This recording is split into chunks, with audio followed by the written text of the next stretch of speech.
ഞങ്ങൾ തെരഞ്ഞെടുപ്പ് പ്രവർത്തനത്തിൽ ഇറങ്ങാൻ വൈകിയെങ്കിലും അവസാന ലാപ്പിലെത്തുമ്പോൾ NDAക്ക് BJPക്ക് വളരെ അനുകൂലമായിട്ടുള്ള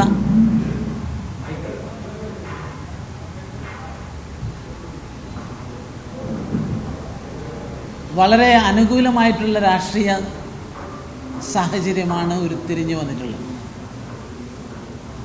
അതിന് പ്രധാന കാരണം ഈ മണ്ഡലത്തിൻ്റെ വികസന മുരടിപ്പാണ്. LDFും UDFും മാറി മാറി കേരളം ഭരിച്ച് മുടിച്ച് കേരളം കടക്കെണിയിലാക്കിപ്പെട്ടിരിക്കുന്നു. കേരളത്തിന് ഇനി മുന്നോട്ട് പോകാൻ സാധിക്കുന്നില്ല എന്നുള്ളൊരു സാഹചര്യം വന്നിരിക്കുന്നു. ഇതിൽ നിന്ന് ഒരു മാറ്റം ആവശ്യമാണ് എന്ന് ജനങ്ങൾ ചിന്തിച്ചുകൊണ്ടിരിക്കുകയാണ്. ഏറ്റവും അവസാനം ഇവിടെ രണ്ട് മുന്നണിയും LDFും UDFും തീവ്രവാദികളുടെ വോട്ടിന് വേണ്ടി പരക്കം പായാണ്.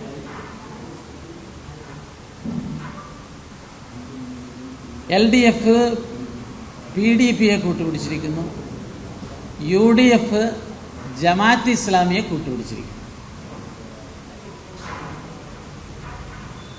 സഖാവ് ഗോവിന്ദൻ മാഷ് പറയുന്നത് PDP പീഡിതരുടെ പാർട്ടിയാണ്. ഇത് പിണറായിസത്തിൻ്റെ കാലമായതുകൊണ്ട് ഗോവിന്ദൻ മാഷ് രക്ഷപ്പെട്ടു. ഇത് അച്യുതാനന്ദൻ്റെ കാലമായിരുന്നെങ്കിൽ ഗോവിന്ദൻ മാഷ് പാർട്ടിയിലുണ്ടാവില്ല.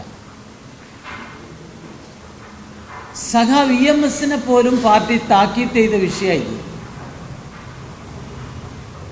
അബ്ദുൽ നാസർ മദനിയെയും മഹാത്മാഗാന്ധിജിയെയും ഉപമിച്ചതിൻ്റെ പേരിൽ സഖാവ് EMSനെ താക്കീത്ത് ചെയ്ത പാർട്ടിയാണ്, ശാസിച്ച പാർട്ടിയാണ് ഈ ഗോവിന്ദൻ മാഷ് പാർട്ടി. പിണറായിസത്തിൻ്റെ ഒരു പ്രത്യേകത എന്ന് വെച്ചാൽ എതിരാളികളെ വെട്ടിനുറുക്കി കൊല്ലുക എന്ന് മാത്രമല്ല, ഈ പാർട്ടിയിലെ എല്ലാ ആദർശങ്ങളെയും വെട്ടിനുറുക്കി കൊന്ന കാലമാണ്. അതുകൊണ്ടാണ് ഗോവിന്ദൻ മാഷക്ക് ഇങ്ങനൊരു അഭിപ്രായം പറയാൻ സാധിക്കുന്നത്. മുമ്പാണെങ്കിൽ CPMനകത്ത് അദ്ദേഹം ഉണ്ടാവില്ല. നമുക്കറിയാം അബ്ദുൽ നാസർ മദനി എന്ന് പറയുന്നത് നമ്മുടെ ഈ കൊച്ചു സംസ്ഥാനത്ത് വലിയ സൗഹാർദ്ദത്തിൽ മനുഷ്യൻ ജീവിച്ചതാണ്. വൈക്കം മുഹമ്മദ് ബഷീറൊക്കെ പറഞ്ഞത്, ഞാൻ പല ജാതിയിൽപ്പെട്ട പെണ്ണുങ്ങളുടെ മുല കുടിച്ചിട്ടുണ്ട്, എൻ്റെ ഉമ്മാൻ്റെ മുലക്ക് ഗുരു വന്നപ്പോൾ അയൽവക്കത്തെ പാറുവമ്മച്ചിയുടെ അമ്മിഞ്ഞപ്പാൽ കുടിച്ച് എന്ന് പറഞ്ഞ അമ്മിഞ്ഞപ്പാൽ പോലും വാങ്ങുകയും കൊടുക്കുകയും ചെയ്യുന്ന ഒരു സൗഹൃദത്തിൻ്റെ നാട്ടിൽ മനുഷ്യനെ തമ്മിലടിപ്പിക്കുന്ന ഏറ്റവും ഭയാനകമായ വിദ്വേഷത്തിൻ്റെ രാഷ്ട്രീയം പടർത്തിയ ആളാണ് അബ്ദുൽ നാസർ മദനി. ആ മദനിയാണ് 4 വോട്ടിന് വേണ്ടി ഗോവിന്ദൻ മാഷ് ന്യായീകരിക്കുന്നത്. ഇത് പരിഹാസ്യമാണ്. സ്വരാജിനോട് ഞാൻ ചോദിക്കട്ടെ, സ്വരാജ്, താൻ SFI നേതാവായിരിക്കുമ്പോഴാണെങ്കിലോ തിരുവനന്തപുരം ലോ കോളേജിലെ സാക്കിറിനെ ഈ PDPക്കാർ വെട്ടിനുറുക്കി കൊന്നത്, സക്കീറിൻ്റെ ഉപ്പാനെ വെട്ടിനുറുക്കിയത്, എന്നിട്ട് യാതൊരു ഉളുപ്പുമില്ലാതെ സ്വരാജ് ഈ PDPയെ ന്യായീകരിക്കുകയാണ്. ജമാഅത്ത് ഇസ്ലാമിയെ കുറിച്ച് പറയുകയാണെങ്കിൽ ഇവിടെ ബഹുമാനപ്പെട്ട ആര്യാടൻ്റെ നാടായിരുന്നു. ആര്യാടൻ വളരെ വളരെ സെക്യുലറായിട്ടുള്ള നിലപാട് സ്വീകരിച്ച ആളാണ്. അദ്ദേഹത്തിൻ്റെ ഒരു വിവാദമായ അല്ലെങ്കിൽ വൈറലായിട്ടുള്ളൊരു സ്പീച്ചുണ്ട് അവസാന ഘട്ടത്തിൽ. എൻ്റെ ഉപ്പാപ്പാൻ്റെ ഉപ്പാപ്പ ഹിന്ദുവാണ്, ഞങ്ങളെല്ലാം ഹിന്ദു പാരമ്പര്യത്തിൻ്റെ ഭാഗമാണ് എന്ന് അഭിമാനത്തോടു കൂടി പറയുന്ന ആളായിരുന്നു. ഈ രാജ്യത്തിൻ്റെ സഹിഷ്ണുതയുടെ ഒരു പാരമ്പര്യത്തെക്കുറിച്ചൊക്കെ അഭിമാനത്തോടു കൂടി പറയുന്ന മനുഷ്യനാണ്. ആ ആര്യാടൻ്റെ മകൻ ഇപ്പോൾ ജമാഅത്ത് ഇസ്ലാമിൻ്റെ വോട്ട് പിടിച്ച് നടക്കുകയാണ്. ജമാഅത്ത് ഇസ്ലാമിയെ എന്ന് പറയുന്നത് ഇന്ത്യയിലെ ഏറ്റവും ലോകത്തിലെ ഏറ്റവും അപകടകാരികളായിട്ടുള്ള ഒരു ഇസ്ലാമിക തീവ്രവാദ ഗ്രൂപ്പാണ്. ഏറ്റവും അവസാനം കണ്ടില്ലേ, ഗാസയിലെ ആളുകൾ പോലും ഹമാസിനെ തള്ളി പറഞ്ഞുകൊണ്ടിരിക്കുകയാണ്. ഹമാസിന് വേണ്ടിയിട്ടാണ് ഇവിടെ സ്റ്റുഡിയോ ബഹിഷ്കരിക്കണമെന്ന് ജമാഅത്തെ ഇസ്ലാമിയുടെ students wing, Islamic Students Organisation വാദിച്ചുകൊണ്ടിരിക്കുന്നത്. അത്ര അപകടകാരികളായിട്ടില്ല. നമുക്കറിയാം, ഈ കേരളത്തിൽ നിന്ന് വളരെ വിദ്യാസമ്പന്നരായിട്ടുള്ള ചെറുപ്പക്കാർ സിറിയയിൽ ആടുമേക്കാൻ പോയത്, ആ ISISലേക്ക് ആളുകളെ റിക്രൂട്ട് ചെയ്യുന്ന വഹാബിസത്തിൻ്റെ മൗദൂദിസത്തിൻ്റെ വക്താക്കളും പ്രയോക്താക്കളുമാണിവർ. ഇവരുമായിട്ട് സഖ്യം ചേരാൻ VD സതീശ, KC വേണുഗോപാൽ, നിങ്ങൾക്ക് യാതൊരു ഉളുപ്പുമില്ലേ? ആര്യാടൻ ഷൗക്കത്തിനോട് പറയാനുള്ളത്, ആര്യാടൻ മുഹമ്മദിൻ്റെ ആത്മാവ് പോലും എന്നോട് പൊറുക്കൂല എന്നാണ് ഞങ്ങൾക്ക് പറയാനുള്ളത്. ഏറ്റവും അവസാനം പിണറായി വിജയനും അതുപോലെ തന്നെ നമ്മുടെ മരുമകൻ മുഹമ്മദ് റിയാസും ഇവിടെ വന്ന് നടത്തിക്കൊണ്ടിരിക്കുന്ന മുക്കിന് പ്രസംഗിച്ച് നടക്കുന്നത് എന്താണെന്നറിയോ? ഇസ്രായേൽ ഒരു തമ്മാടി രാജ്യമാണ് എന്ന് പിണറായി വിജയൻ പറയുന്നു. ഇസ്രായേൽ ഒരു റൗഡി രാജ്യമാണ് എന്ന് മുഹമ്മദ് റിയാസ് പറയുന്നു. പിണറായി വിജയനെ ഞാൻ വെല്ലുവിളിച്ച് ചോദിക്കുകയാണ്, പാകിസ്ഥാൻ ഒരു തമ്മാടി രാജ്യമാണെന്ന് പറയാൻ നിങ്ങൾക്ക് ധൈര്യമുണ്ടോ? റിയാസിനോട് ഞാൻ ചോദിക്കട്ടെ, പാകിസ്ഥാൻ ഒരു റൗഡി രാജ്യമാണെന്ന് പറയാൻ നിങ്ങൾക്ക് ധൈര്യമുണ്ടോ? ഇവരുടെ രാഷ്ട്രീയം വളരെ വ്യക്തമാണ്. ഇവർ ധരിക്കുന്നത്, ഈ പിണറായി വിജയനും മുഹമ്മദ് റിയാസും ഈ കേരളത്തിലെ മുസ്ലിങ്ങളെ അണ്ടർ എസ്റ്റിമേറ്റ് ചെയ്യാണ്. ഇവർ ധരിക്കുന്നത് മുസ്ലിങ്ങൾ ഞങ്ങളൊക്കെ എന്തോ വികാരജീവികളാണ്. ഇവിടെ ഞങ്ങൾ നല്ല വിവേകമുള്ളവരാണ്. അതുകൊണ്ടാണ് ഈ ഹമാസ് തീവ്രവാദികൾക്കെതിരെ സൗദി അറേബ്യ ഉൾപ്പെടെ ഒരു ഇസ്ലാമിക രാജ്യങ്ങളും പിന്തുണക്കുന്നില്ല. 1.5 കൊല്ലമായില്ലേ അവിടെ യുദ്ധം നടക്കുന്നത്. അവരുടെ തീവ്രവാദത്തിനെതിരാണ് ലോകത്തിലെ മഹാഭൂരിപക്ഷം മുസ്ലിങ്ങളും. ഇവർ ധരിക്കുന്നത്, അത് പറഞ്ഞാൽ പണ്ട് EMS സദ്ദാം ഹുസൈന് വേണ്ടി വോട്ട് ചോദിച്ചതുപോലെ, അങ്ങനെ പറഞ്ഞാൽ വോട്ട് കിട്ടുന്ന കാലമല്ല.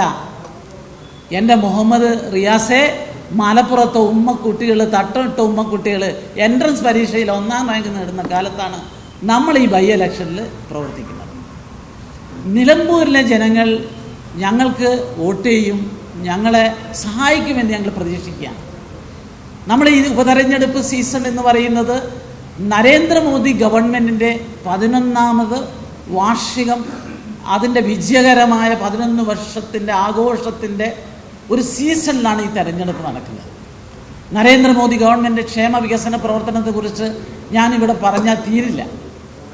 ഈ മണ്ഡലത്തിലെ തന്നെ അദ്ദേഹത്തിൻ്റെ ഒരു വലിയ ഫ്ലാഗ്ഷിപ്പ് പ്രോഗ്രാമായിട്ടുള്ള കൃഷി സമ്മാൻ നിധി 16,612 ആളുകൾക്ക് കിട്ടിയിട്ടുണ്ട്. നിങ്ങൾ ആലോചിച്ച് നോക്ക്,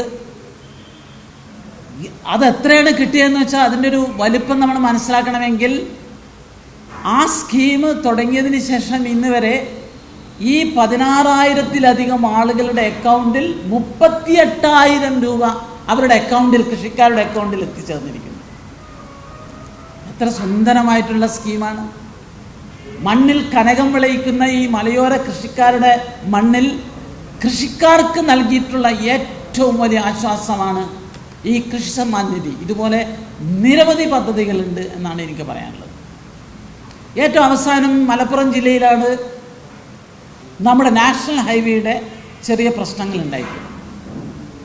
നാഷണൽ ഹൈവേ തകർന്നു വീണതുമായി ബന്ധപ്പെട്ട് അത് മഴ കൊണ്ടാണോ, മണ്ണിൻ്റെ കുഴപ്പമാണോ, അതിൻ്റെ നിർമ്മാണത്തിലെ പാളിച്ചയാണോ, അത് സംബന്ധിച്ച് ശക്തമായ പരിശോധന നടത്തും. ഉപ്പ് തിന്ന അവരെല്ലാം വെള്ളം കുടിപ്പിക്കും എന്നുള്ള കാര്യത്തിൽ യാതൊരു സംശയമില്ല. അത് ചെറിയൊരു വശം. പക്ഷെ നമ്മൾ മനസ്സിലാക്കേണ്ടത്, ഈ റോഡിൻ്റെ ആൾ നമ്മളാണെന്ന് പറഞ്ഞിട്ടാണ് പിണറായി വിജയൻ നടന്നത്. ഇപ്പം മിണ്ടുന്നില്ല. പക്ഷേ ഞങ്ങൾ പറയുന്നത്, NDA പറയുന്നത്, BJP പറയുന്നത്, ഈ റോഡിൻ്റെ ആൾ ഞങ്ങളാണ്. ഇത് തകർന്നു വീണിട്ടുണ്ടെങ്കിലും അതിൻ്റെ ഉത്തരവാദിത്വം ഞങ്ങൾക്കാണ്. ഇതിൻ്റെ നേട്ടവും കോട്ടവും ഏറ്റെടുക്കാൻ ഞങ്ങൾ തയ്യാറാണ്. പ്രിയപ്പെട്ടവരെ, നമ്മൾ മനസ്സിലാക്കേണ്ടത്, കഴിഞ്ഞ 11 കൊല്ലത്തിനിടയിൽ ഇന്ത്യയിൽ നരേന്ദ്രമോദി സർക്കാർ ഉണ്ടാക്കിയിട്ടുള്ള റോഡ് 55,000 കിലോമീറ്റർ എക്സ്പ്രസ് ഹൈവേയാണ് ഉണ്ടാക്കിയിട്ടുള്ളത്. ആ റോഡിൻ്റെ പ്രത്യേകത നിങ്ങൾ, ആ ഇൻഫ്രാസ്ട്രക്ചർ ഡെവലപ്മെൻറ്റിൻ്റെ പ്രത്യേകത നിങ്ങൾ ശ്രദ്ധിച്ചിട്ടുണ്ടാവും. അതിൽ വിമാനങ്ങൾ പോലും ലാൻഡ് ചെയ്യാൻ പറ്റുന്ന റൺവേ ആയി നോർത്ത് ഇന്ത്യയിലെ അതിർത്തി പ്രദേശങ്ങളിലെ ഹൈവേ ഉപയോഗിക്കുകയാണ്. അപ്പോൾ എത്ര സ്ട്രോങ് ആണ്. അപ്പോൾ ഒരു 55,000 കിലോമീറ്റർ ഉണ്ടാക്കിയതിൽ ചെറിയ ഭാഗത്ത് കുഴപ്പങ്ങളുണ്ടെങ്കിൽ അതും സീരിയസ് ആയിട്ട് ഞങ്ങൾ കാണുമെന്നുള്ള കാര്യം സംശയമില്ല.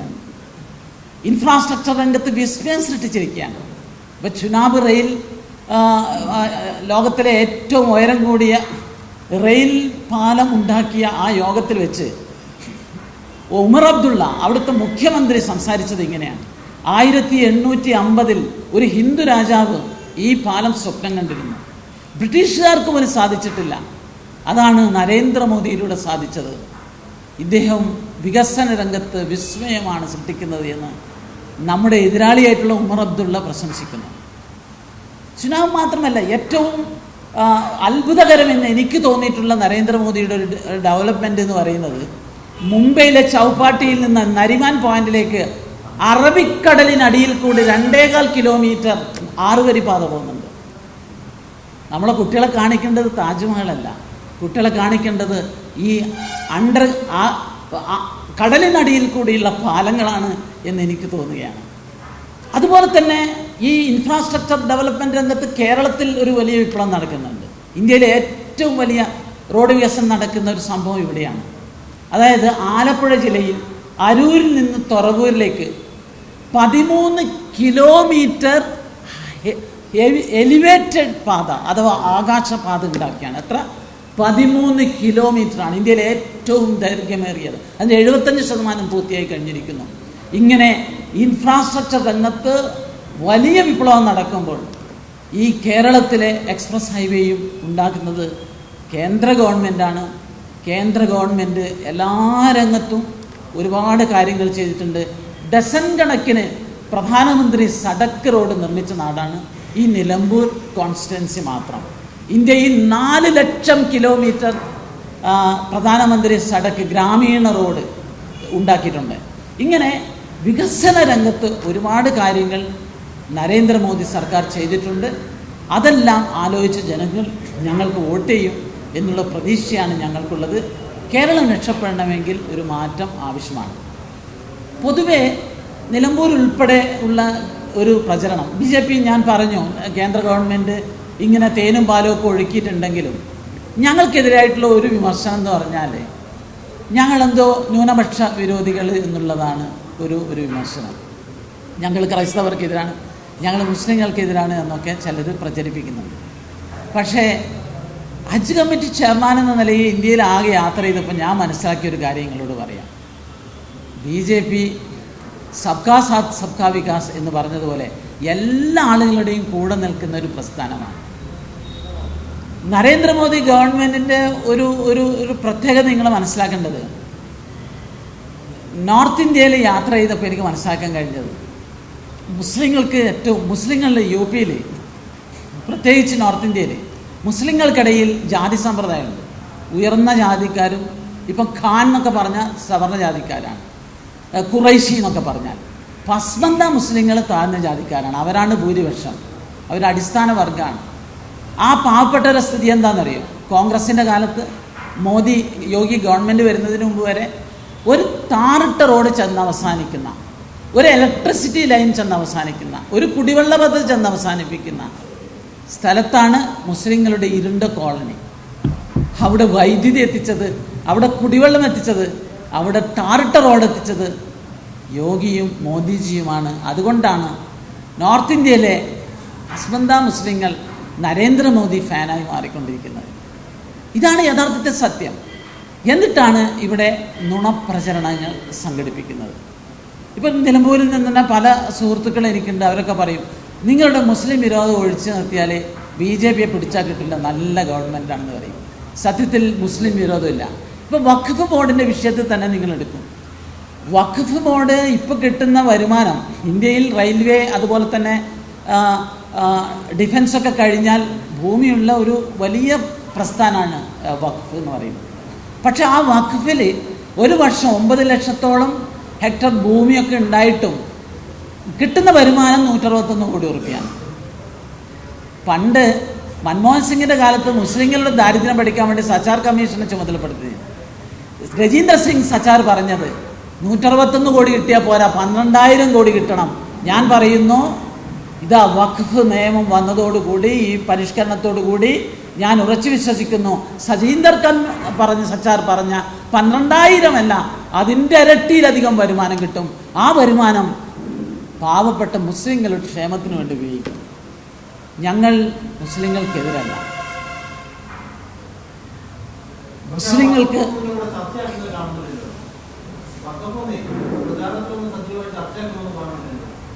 അല്ല, അത് ഞങ്ങൾ അത് സംബന്ധിച്ച് ഞങ്ങളുടെ വിമർശകരാണല്ലോ അത് സംബന്ധിച്ച് ചർച്ച ചെയ്യേണ്ടത്.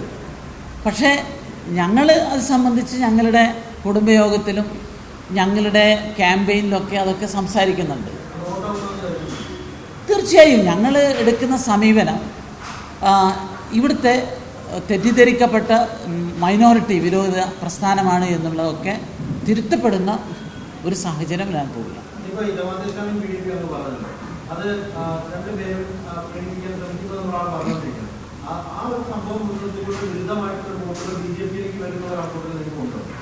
തീർച്ചയായും നിങ്ങൾ മനസ്സിലാക്കേണ്ടത്, മലപ്പുറം ജനതയുടെ ഏറ്റവും വലിയ, അത് ഏത് സമുദായത്തിൽപ്പെട്ടവരുടെയും ഏറ്റവും വലിയ സങ്കടം എന്ന് പറഞ്ഞാൽ, ഇവിടുത്തെ മുസ്ലിങ്ങൾക്കിടയിൽ ചെറു ഗ്രൂപ്പാണെങ്കിലും തീവ്രവാദികളായി ആണ് ഇവിടുത്തെ ന്യൂനപക്ഷ സമുദായം ഭയപ്പെട്ടത്. നിങ്ങൾ നോക്കൂ, സുന്നി സമസ്ത വിഭാഗങ്ങൾ പോലും ജമാഅത്ത് ഇസ്ലാമിയുമായി ഉണ്ടാക്കിയിട്ടുള്ള അഭിശപ്ത കൂട്ടുകെട്ടിനെ ചോദ്യം ചെയ്തു. ഈ മലപ്പുറത്തെ ജനങ്ങൾക്ക് നരേന്ദ്രമോദിയോട് ഏറ്റവും വലിയ ഇഷ്ടം എന്താണെന്നറിയാം, അമിത്ഷാജിയോട് ഏറ്റവും വലിയ ഇഷ്ടം എന്താണെന്നറിയാം, ഇവിടുത്തെ ഇസ്ലാമിക തീവ്രവാദത്തിൻ്റെ താവളമായിരുന്നു മഞ്ചേരിയിലെ ഗ്രീൻ വാലി. ആ ഗ്രീൻ വാലി അടച്ചു പൂട്ടി അത് ജപ്തി ചെയ്തിട്ടുള്ള, കണ്ടുകെട്ടിയിട്ടുള്ള പ്രസ്ഥാനമാണ് കേന്ദ്ര ഗവൺമെൻറ്. PFI എന്ന് പറയുന്ന രാജ്യദ്രോഹികളെ മുഴുവൻ അറസ്റ്റ് ചെയ്ത് തിഹാർ ജയിലിൽ കൊണ്ടിട്ടു. അവരെല്ലാം ഇപ്പോൾ ഗോതമ്പ് തിന്നുകൊണ്ടിരിക്കുകയാണ്. അപ്പം ഈ ഒരു ധീരമായ നിലപാടിൽ LDF-നും UDF-നും ഇവരോട് പേടിയായിരുന്നു. ഇവരെ തൊടാൻ അവർക്ക് ധൈര്യം ഉണ്ടായിരുന്നില്ല. ഇവരെ ശക്തമായി നേരിടണമെന്ന് ഇവിടെ സാധാരണ മുസ്ലിം വിശ്വാസികൾ ആഗ്രഹിച്ചിട്ടാണ്. ഇവിടുത്തെ മഹാഭൂരിപക്ഷം നിലമ്പൂരുകാരും സമാധാന പ്രേമികളാണ്. ആ ജനങ്ങൾ ഇതിനെ ഉള്ളിൽ അവരുടെ ഹൃദയം കൊണ്ട് സ്വീകരിക്കുകയും അംഗീകരിക്കുകയും ചെയ്തിട്ടുള്ള ഒരു രാഷ്ട്രീയമാണ് എന്ന് നമ്മൾ മനസ്സിലാക്കേണ്ടതുണ്ട്. അതൊക്കെ ഈ തെരഞ്ഞെടുപ്പിൽ പ്രതിഫലിക്കുമെന്നാണ് ഞാൻ പ്രതീക്ഷിക്കുന്നത്.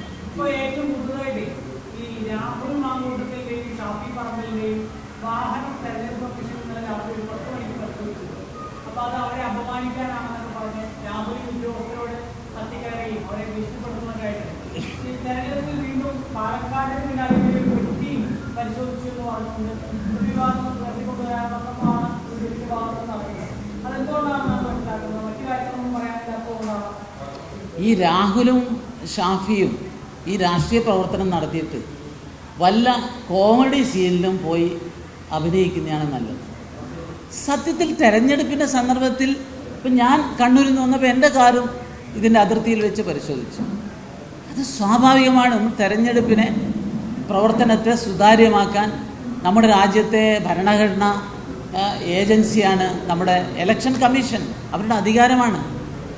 അതിൻ്റെ ഭാഗമായി ഈ യുവ നേതാക്കളുടെ വാഹനം പരിശോധിച്ചപ്പോൾ അവർ പെട്ടി പുറത്ത് വലിച്ചെറിഞ്ഞ് അവർ നാടകം കളിക്കുകയായിരുന്നു. വളരെ പരിഹാസ്യമാണ് ഈ പ്രവർത്തനം. അതുകൊണ്ട് യുവ നേതാക്കളെ, നിങ്ങൾ ഈ പണി നിർത്തിയിട്ട് വല്ല സിനിമയിലും അഭിനയിക്കാൻ പോകുന്നതാണ് നല്ലത്. ഇത് നാടകമാണ്, പരിഹാസ്യമാണ് എന്നാണ് ഞാൻ മനസ്സിലാക്കിയത്. അല്ല, ഞാൻ പെട്ടിയെടുത്ത് വന്നതല്ല, വാഹനം പരിശോധിച്ചു.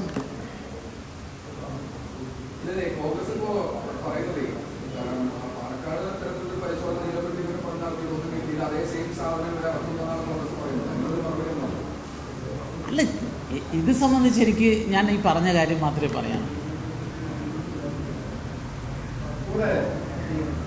ക്രൈസ്തവ വോട്ടുകൾ ഏതാണ്ട് 5% ഉള്ള മണ്ഡലമാണ്. അത്തരം വോട്ടുകൾ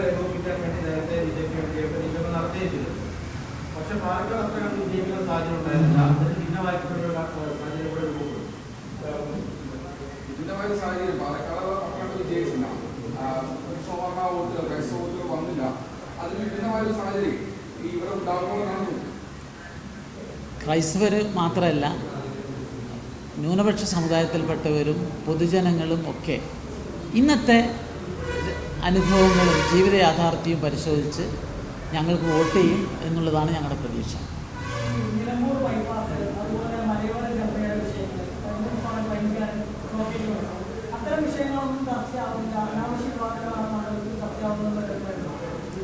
അതാണ് യഥാർത്ഥത്തിൽ ചർച്ച ചെയ്യേണ്ടത്. ബൈപ്പാസുകളുടെ കാര്യം നോക്കുകയാണെങ്കിൽ ഇപ്പം മലബാറിലാണ് ഞാൻ. തലശ്ശേരി ബൈപ്പാസ് ഒരു 40 കൊല്ലം പഴക്കമുള്ളതാണ് പിണറായി വിജയൻ്റെ നാട്ടിൽ. അത് പൂർത്തിയായത് നരേന്ദ്രമോദി വന്നതുകൊണ്ടാണ്.